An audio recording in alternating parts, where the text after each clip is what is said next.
a mansion nestled in idyllic Montego Bay in Jamaica. Part hotel, part museum, part virtual reality art gallery, a shrine to music, and the tours narrated by a man named Mr. X. I'm Penny Lane, and In the Driver's Seat starts now. You're joining us from inside Temple X Music Mansion. It's home to priceless photos and stories featuring the most talented musical acts in history. Their stories narrated by the mysterious Mr. X. The man who can solve this riddle of Mr. X is Music Mansion founder and owner, Kit Andrew. Kit, welcome to In the Driver's Seat. Thank you very much. I'm flattered that you have me today. I'm thrilled you're here. Thank you for having us. Now, where did it all start for you?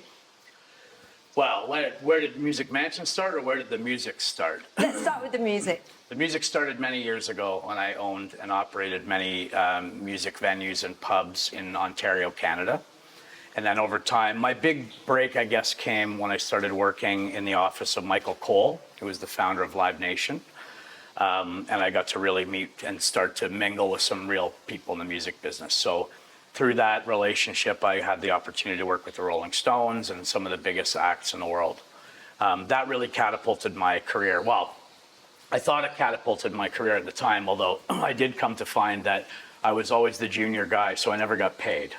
I did a lot of the work, but I never got paid. So just as my time was coming over the years as it came, along came the pandemic. And I just got this feeling that something was telling me that it was time to make a big move. So I decided to leave the music business altogether and to come to Jamaica to slow down and semi-retire. The music business, as it does, chased me down like a hunter and found me here in Jamaica. And then over time, we developed this. So I bought this property originally. It was completely deserted and had been empty for a few years. And we started to clean it up and put it all back together. And then the artwork started to come. And then over time, I started to ship all of my memorabilia that I'd collected over the years and bring it to Jamaica. And then what you see here today is the result. What happened from there was a lovely guy who you know, Wayne Jobson, discovered us one day, I say, and started to put us on to all these wonderful people like Rob Fraboni, who I know you've interviewed, Zach Starkey, and a bunch of other wonderful people. And things have really snowballed. Funny, I'm a Canadian, of course, so I use, I use snowballed in an environment where there's palm trees and beaches. But yeah, so things are really exciting and moving at a really fast pace. It really sounds fantastic. Yeah. Now, the burning question, who is Mr. X? Well, I'm afraid I am contractually obligated not to disclose that. But I will say that there is a much higher power in the music business, certainly than I am, being a very much, as Len Gill used to say to me, a famous guy used to say, I'm just a working stiff. So, but there is a power behind this property and what we do here who wishes to remain anonymous. Can you give us any clues? I can tell you that if you ask my staff, they will tell you that he's a Canadian. He's in his late 70s, and he pays us every Friday. Those are the only three things I'm allowed to disclose. That sounds like a really good boss. So yes. Have you become Mr. X? I guess I have. There's been a lot of speculation over time. And then, of course, now with the kind of level of people who are gracing the property with their presence now, we've been working a lot with Maxi Priest. So we've recorded, Maxi is Max Elliott, let's call him, because Max is truly just a wonderful, kind, beautiful human being, and of course, a superstar, the greatest living reggae artist today. But we call him Max because the man behind Maxi Priest is just a kind, wonderful, amazing human being. I joke with him quite often that the only person in the world that doesn't know he's Maxi Priest is him. Is that right? Yeah. So.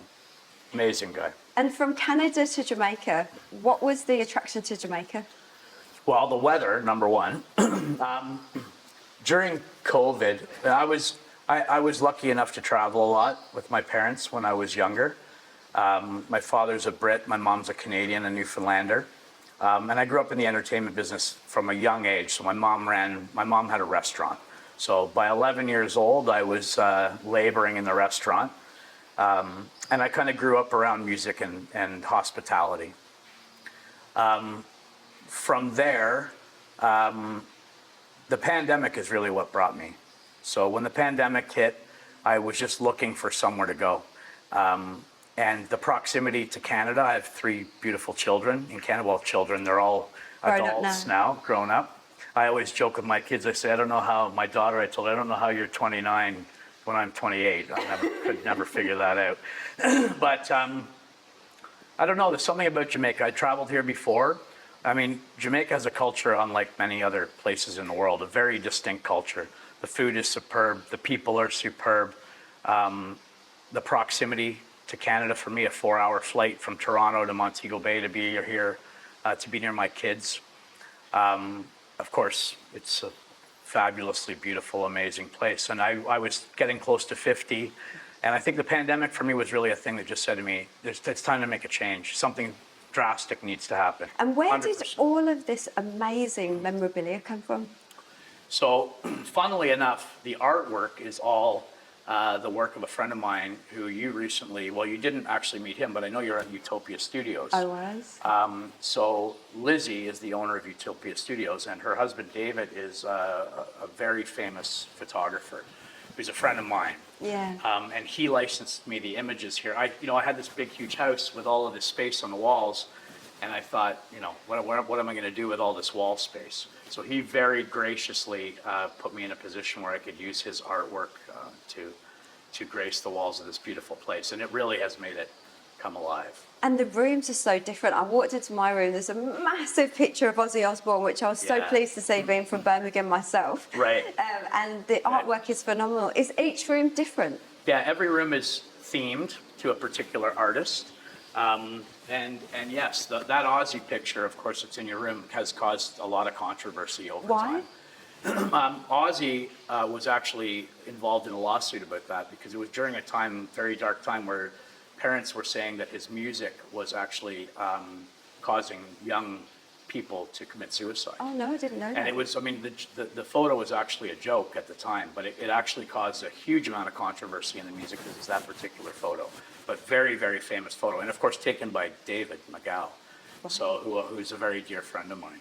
So, yeah, all the rooms are themed, and we try to go a little above and beyond.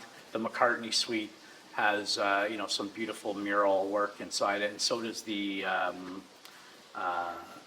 Stone suite or the Jagger suite. So yeah, Which one do people request the most? I think the X suite is the most famous because Massacre's Video Like Gold was made in that room, which is a little bit risque. Yeah. If you've seen it, I don't know if you've seen it or not. Well, there's a heart jacuzzi in my one, so I'm looking forward to seeing the other room. You should definitely check the Massacre Like Gold video. That was all filmed in that room. So I would say that's the room that's most famous in the house, definitely, yeah. So there's QR codes next to all of the images. Tell us about that. That's right. So the QR codes allow Mr. X, who's very much a recluse, and no one, many, many people have been here and speculated over time about who Mr. X is. And if I told you that the list of people that people think Mr. X is astronomical.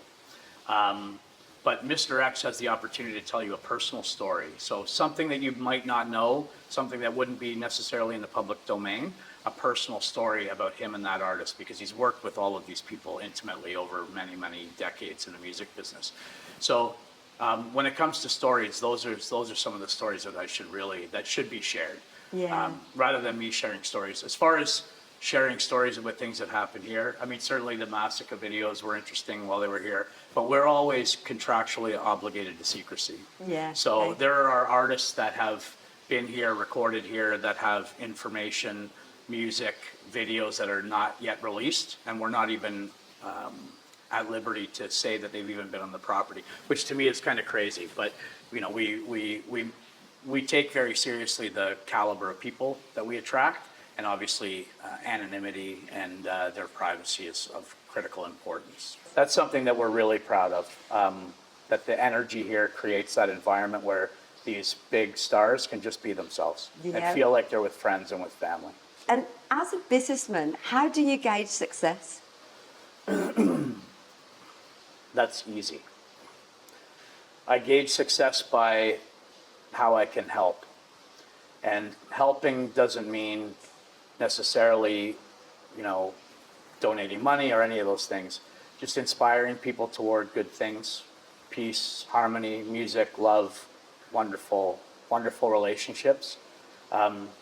Yeah, we're building something here bigger than Music Mansion. My big goal is to create a community of great people doing good things for one another and doing wonderful things for the world and creating a place of peace and love and harmony for everyone. Yeah. What an amazing life you've had, Kit Andrew, and the Music Mansion is phenomenal. Can't wait to explore it. Thank you so much for joining me in the driver's seat. Thank you. I look forward to showing you around. In the driver's seat is proudly brought to you by the Perfect Cosmetics Company. This is Tika, and we'll be right back.